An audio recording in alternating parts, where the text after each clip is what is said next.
1 February 1689 महाराष्ट्राच्या गौरवशाली इतिहासातला सर्वात काळा दिवस।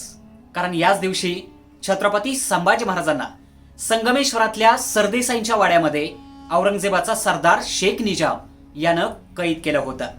खरतर तब्बल 9 वर्ष औरंगजेबाला याच दख्खनच्या मातीमध्ये अक्षरशः सळोकी पळो करून सोडणाऱ्या छत्रपती संभाजी महाराजांना कैद केलं। म्हणूनच औरंगजेबानं शेख निजामाला मुकरब खान हा किताब बहाल केला। याच मुकरब खानानं वतनासाठी हपापलेल्या गणोजी सारख्या आपल्यातीलच फितुरांना सोबत घेऊन शंभूराजांना कैद केलं आणि औरंगजेबाच्या समोर हजर केलं। आणि त्याच निर्दयी औरंगजेबानं तब्बल 40 दिवस भयंकर अत्याचार करून शंभूराजांना ठार मारले।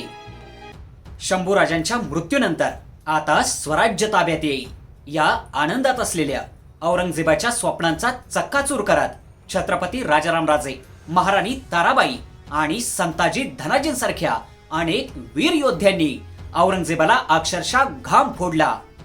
मोगल दिसतील तिथं मराठ्यांनी झोडपून काढले।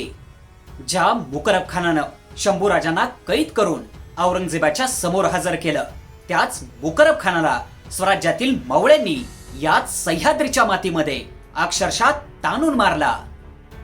छत्रपती राजारामराजे जिंजीच्या किल्ल्यावर पोहोचल्यानंतर मराठ्यांनी मोगलांना झोडपून काढत कोल्हापूर पासून पाटण पर्यंतचा प्रदेश काबीज केला। पण तरीही औरंगजेब आणि त्याचा सरदार असलेल्या मुकरब खानाची मस्ती अजूनही जिरली नव्हती। मराठे कोल्हापूर आणि आजूबाजूच्या परिसरात पसरलेले असताना शेख निजाम उर्फ मुकरब खान मराठ्यांवर चालून आला।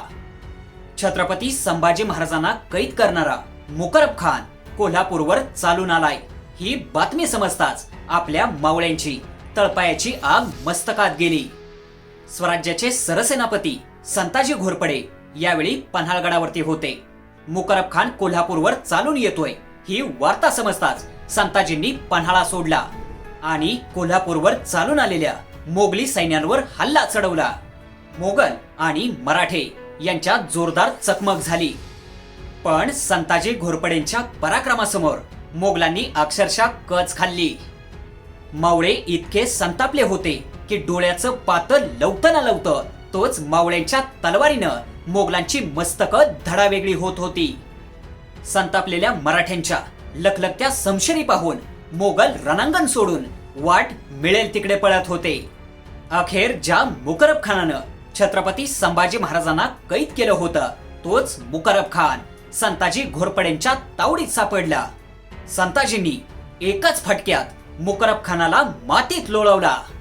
संताजींनी आपल्या समशेरीनं मुकरब खानावर वार केले।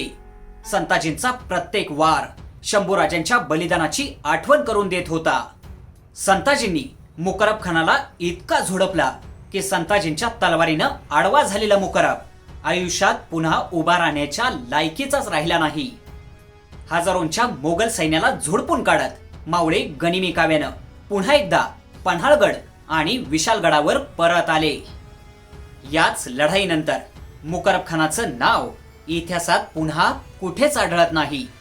इतिहासकारांच्या मते मोगल आणि मराठे यांच्यामध्ये कोल्हापूर जवळ झालेल्या लढाईमध्ये संताजींच्या वारानं जखमी झालेल्या मुकरब खानाचा याच लढाईनंतर काही दिवसांनी मृत्यू झाला असावा।